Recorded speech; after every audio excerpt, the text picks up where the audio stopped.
Hi everyone, welcome माय YouTube channel crazy share पुढे. तर आज मी बनवत आहे राजस्थानी घेवर. तर पहिले कढाई घ्यायची, कढाईमध्ये गरम तूप घ्यायचे गरम करून. त्याच्यानंतर बर्फ घ्यायचा, बर्फने मस्तपैकी तूप फेटून घ्यायचे. मी इथे 4 चम्मच तूप घेतलेलं आहे.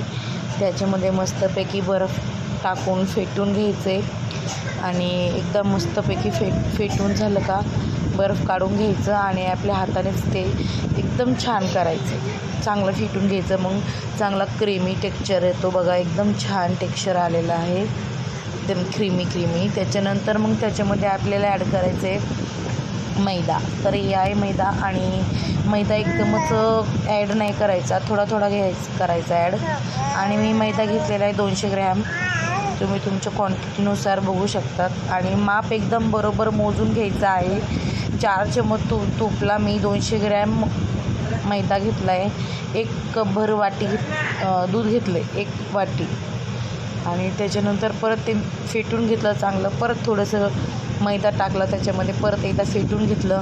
त्याच्यानंतर म्हणजे जसं आपल्याला फेटून घ्यायचं आहे, बेटर बनवायचं आहे चांगला, तसं आपण एकदम चिल्ड पाणी वापरत जायचं. थोडंसं पाणी, थोडंसं मैदा, असं करून आपण पूर्ण चांगलं मस्तपैकी जोपर्यंत क्रीमी एकदम छान असं बेटर तयार होत नाही तोपर्यंत करून घ्यायचं आहे व्यवस्थितपणे.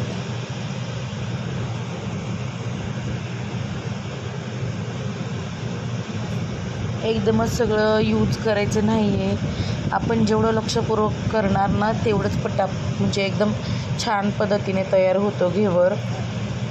कारण की मी ह्याच्या आधी पण एकदा बनवलं होतं, त्या टायमिंगला माझ्याकडून थोडी चूक झाली. त्याच्यामुळे ते एकदम असं म्हणजे आपण टाकतोच ना पातेल्यामध्ये तेल, त्या टायमिंगला आपण ज्या टायमिंगला घेवरचं बेटर टाकतो त्या टायमिंगला एकदम चिटकून गेलं होतं. बेटर तयार झाल्याच्यानंतर आपण त्याच्यामध्ये 1 चम्मच गव्हाचं पीठ टाकायचं आहे आणि परत एकदा चांगलं फेटून घ्यायचं आहे. आता घ्यायचे तेल. जोपर्यंत तेल गरम होते तोपर्यंत काय काम असेल तर करून घ्यायचं. आणि त्याच्यानंतर मग आपण आपलं जे बनवलेलं बेटर आहे एकदम थोडं करून टाकायचे. तुम्ही बघू शकता मी 1 मोठा चम्मच घेतला आहे, त्याच्यात मी 4-5 वेळा टाकते थोडं करून. आणि लक्षपूर्वक काम करायचं, कारण की तेल खूप गरम असतं आणि ते असं आपण त्याच्यामध्ये बेटर टाकलं की ते खूप उडतं.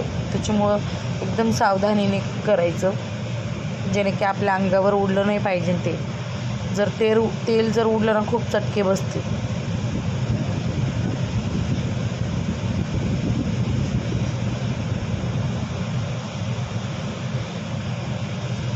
बघू शकता तुम्ही मी 4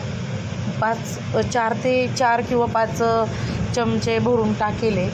त्याच्यानंतर मग तुम्ही एक चाकूच्या साहाय्याने बाजूने एकदम हलक्या हाताने हे करून घ्यायचं, जेणे की घेवर आपला आत जाईल, चिटकणार नाही आपल्या पॅनला, आतमध्ये जाऊन पूर्ण प्रकारे फ्राय होईल, म्हणजे चांगलं शिजल्या जाईल. जर आपण ते केलं नाही तर वरचं कच्चं राहील आणि आतलं एकदम ब्लॅक होऊन जाईल, एकदम जळून जाईल. त्याच्यामुळे साईडने कट मारून घ्यायचं आणि थोडंसं आत तेलामध्ये घ्यायचं, म्हणजे चांगलं पूर्ण प्रकारे घेवर होतो. आता बघू शकता तुम्ही किती छान प्रकारे एकदम जाळीदार एकदम घेवर तयार झालेला आहे. आणि तो आपल्याला मस्त बाजूला एक जाळीवर ठेवायचा आहे, जेणे की त्याच्यातलं तेल सगळं वितळून जाईल. बघा किती छान असं कलर पण आलेला आहे, खूप जळलं नाही काय नाही, एकदम छान पद्धतीने एकदम दुकान स्टाईलमध्ये तयार झालेला आहे. त्याच्यानंतर मी दुसरा घेवर चालू केला आहे. आणि आपण जे घेवरचं बेटर बनवतो ना ते बर्फामध्ये ठेवायचं आहे, म्हणजे एक मोठी कढाई घ्यायची आणि त्याच्यामध्ये बर्फ ॲड करून मग ते ठेवायचं, जेणे की आपलं बेटर जितकं थंड राहील तितकं छान होईल घेवर. त्याच्यानंतर एक कढाई घेतली, तोपर्यंत मी त्याच्यामध्ये दूध टाकलं 1 लिटर गरम व्हायला. आणि 4-5 ब्रेड घेतलेत, ते एकदम मस्तपैकी त्याचं मिक्सरमधून काढून घेतले. त्याच्यानंतर मी इथं बनवते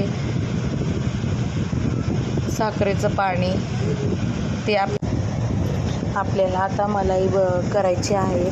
तर दुधामध्ये मी टाकले इलायची, साखर टाकली आपली चवीनुसार. त्याच्यानंतर फास्टवर आपली मलाई रेडी होण्यासाठी त्याच्यामध्ये जे ब्रेड आपण काढले होते ते टाकले, जेणे की फास्टवर आपली मलाई तयार होईल.